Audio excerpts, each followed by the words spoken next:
This is part 2 for class number 2 of Management 370 with Dr. Turpin. We are on problem number 316, and I'll put the problems in the description as always. So this problem is wanting us to assume that we have a target Q and want to work backwards to determine the utilization. So suppose we have the following info: lambda is 3 and our mean wait time in line is 0.3 hours. So let's just write out what we have and then solve 16.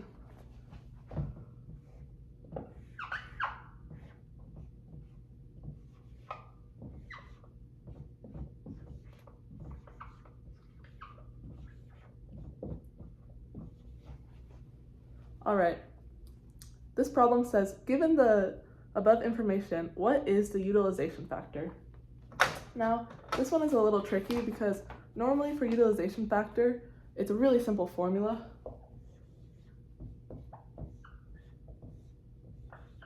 It's just a lambda divided by mu, but since we don't have our mu, we're gonna have to do a little fancy footwork, but it's kind of fun. It's like a little puzzle. So what we're gonna do is use a little bit of a longer formula, which I'll write out right now.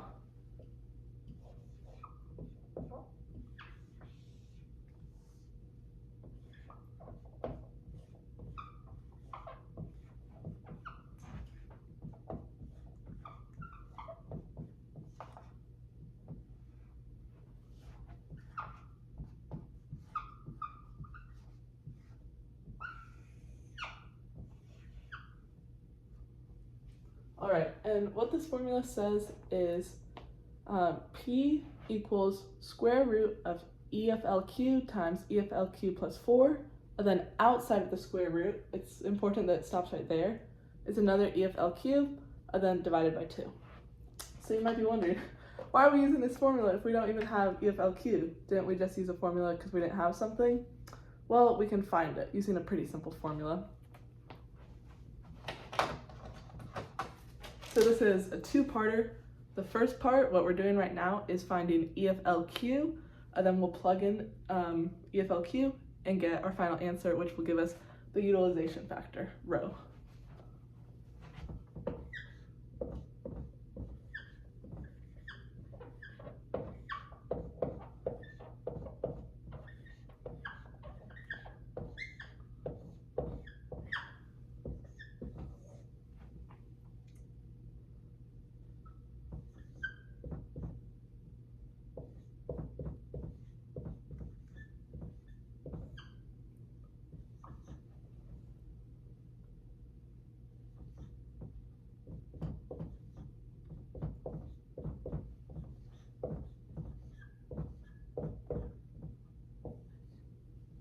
All right, so our EFLQ is 0.9, and we can plug that in.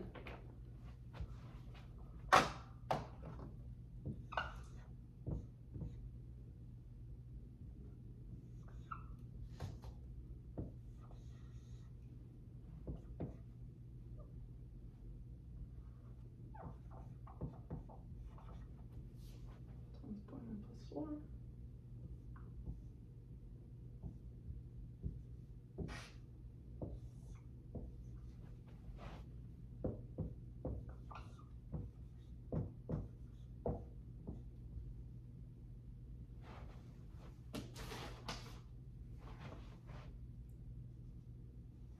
Sorry, very crucial. I forgot the minus EFLQ.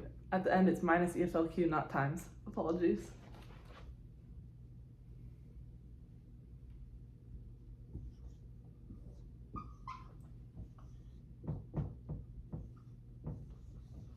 All right, and there's our answer. Our utilization factor is 0.6.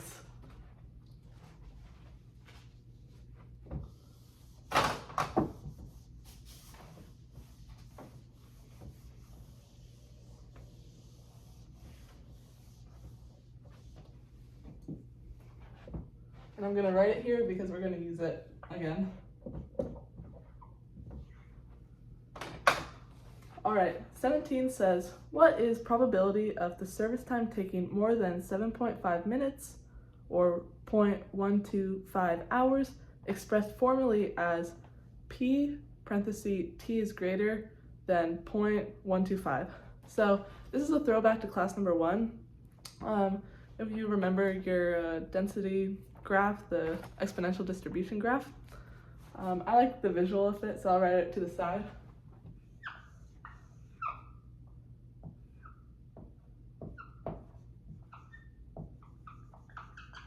So we are trying to find that area. And normally we could just use this simple formula.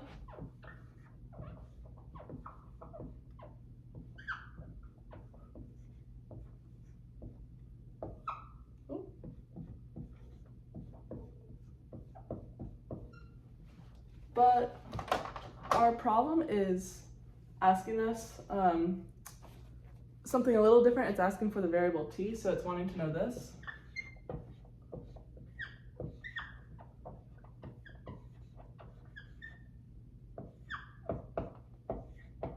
And so what's cool about this is if you look at your formula sheet and you see, I don't know if this will be that clear. Yeah, here we go. If you see the interval time and the service time, the interval time, when it's the exponent a, it's 1 over lambda, but when it's the exponent t, it's 1 over mu. So now all we have to do is just find mu, and we can just plug it in. So how are we going to do that?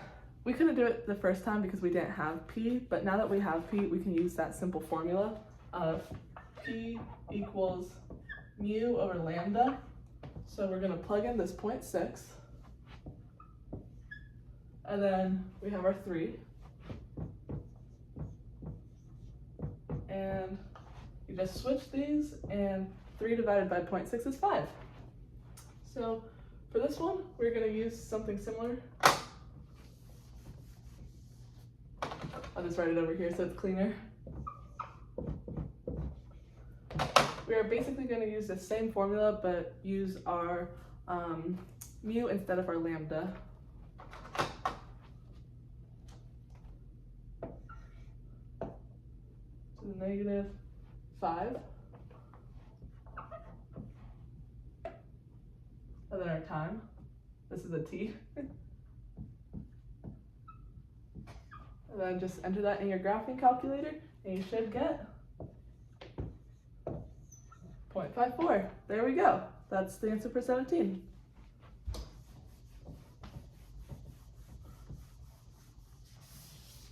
All right, 18.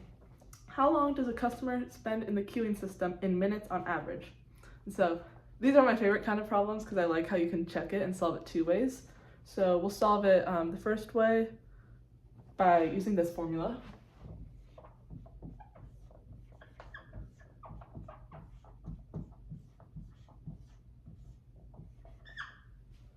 And you might be thinking, okay, we don't know our EFL. As always, we can find it. So this is what this formula is going to look like, a little expanded, if you will.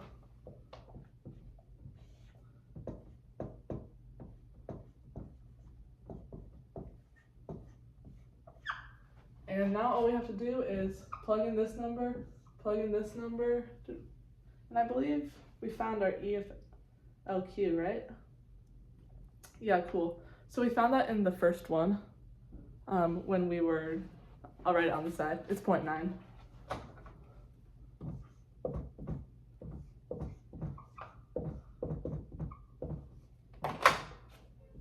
So we'll use that too, and just plug that in.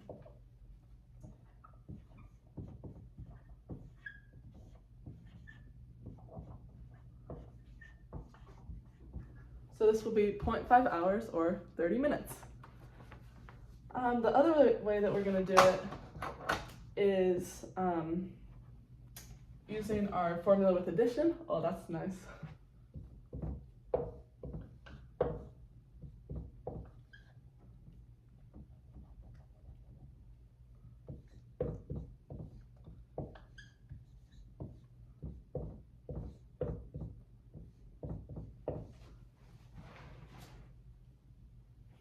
And this formula I like because it make sense to my brain, because you're basically just taking the wait time and then adding it to the service time. So that, like, if you're at a movie theater, how much time would it take for you to get a ticket, however long you wait, plus however long it takes to actually buy it, like the service. So this one is pretty like good logically, if you know what I mean.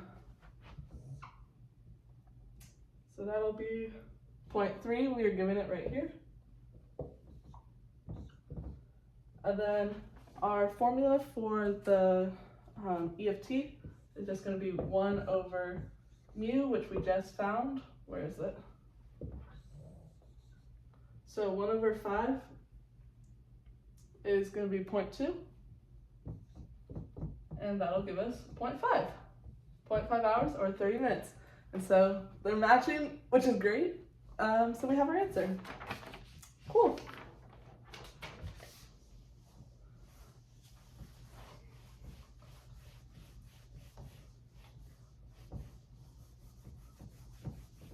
All right, just 2 more problems, and these are fun ones because they have graphs. All right, so number 21, oh, we're on 4, sorry, we're on 19. It says, it's giving us a diagram. To empirically test the effects of high utilization, determine the mean queue size under P, utilization factor equals 0.9, or P equals 0.99. So I was thinking about this the other day because it was like, you don't need the full story, but if you only add a 0.09, the line increases so much. And so we'll see that right here. So it would be a really tricky problem if you were like working for a company and it just increased by 0.09 and you get so many more people. But I think we'll learn about that later. But this will basically show through a formula how that works. So this is the formula we're going to be using.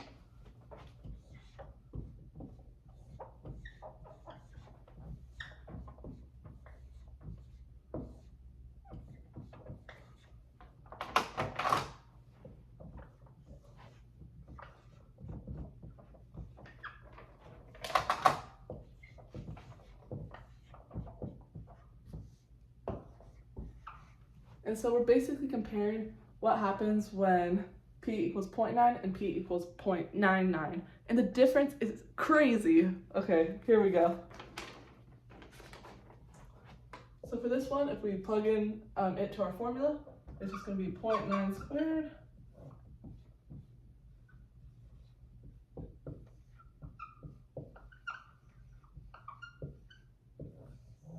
So about 8 people, which is not a lot. It's manageable for a queue.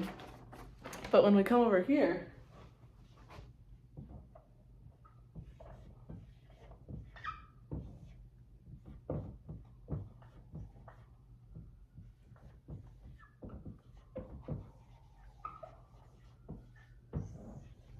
it gives us 98 people by just adding a 0.09 to our utilization factor, which is wild. But that kind of explains why, I believe, why the graph goes up like so dramatically. It just goes whoo, which is just very interesting.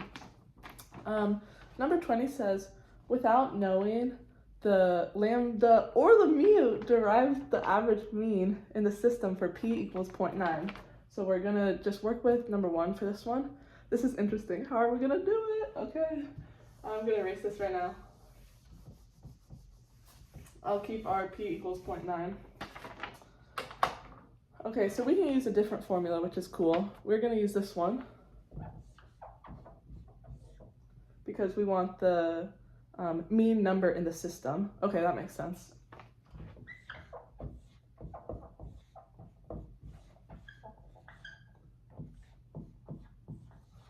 And so we just found, or they gave us our P, which is 0.9. And then EFQ, mean number in line. P is 9 people. Mean number. 1 sec. Okay, So we're going to use the formula similar to what we just did. Oops. Sorry. I was a little confused just because last time this is not supposed to be P, it's supposed to be EFLQ.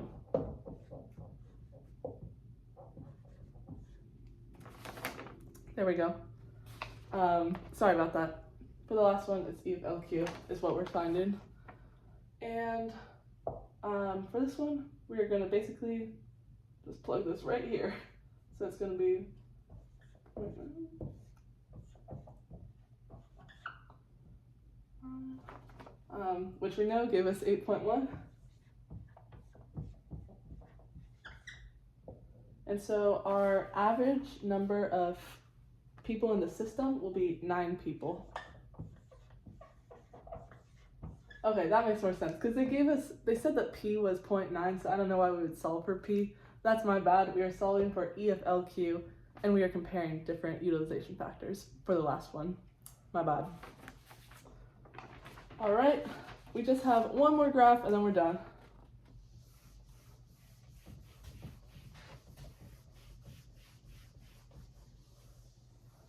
All right, so a general rule is that capacity utilization should never exceed 80%. So the rule looks like this written out.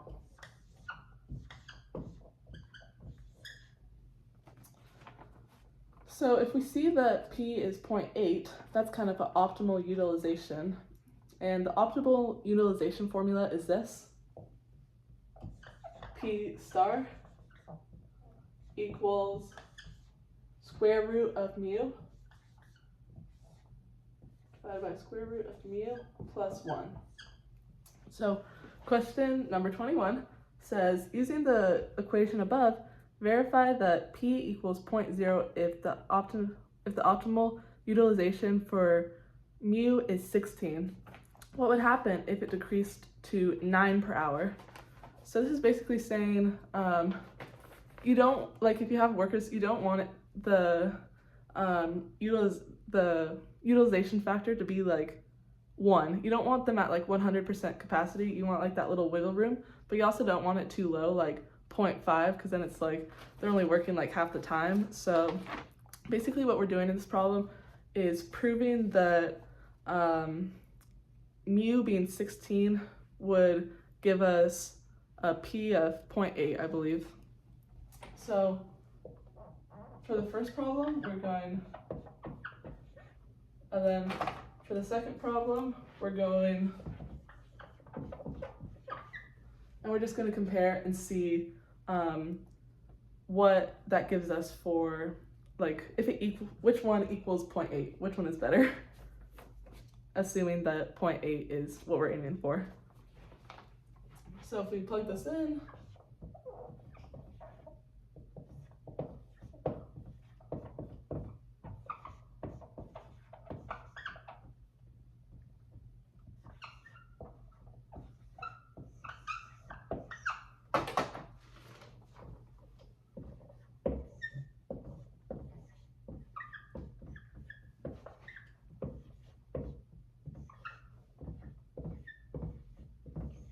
Alright, it's very, very nice that our teacher gives us numbers that divide easily. So we could just see right away that 16 would be idyllic, and then 9 would be a little less because 0.75, it's close to 0.8, but not exactly there. So yeah, that was what we learned in class 2. Sorry about that little typo in the middle, but hope this was still helpful and good luck.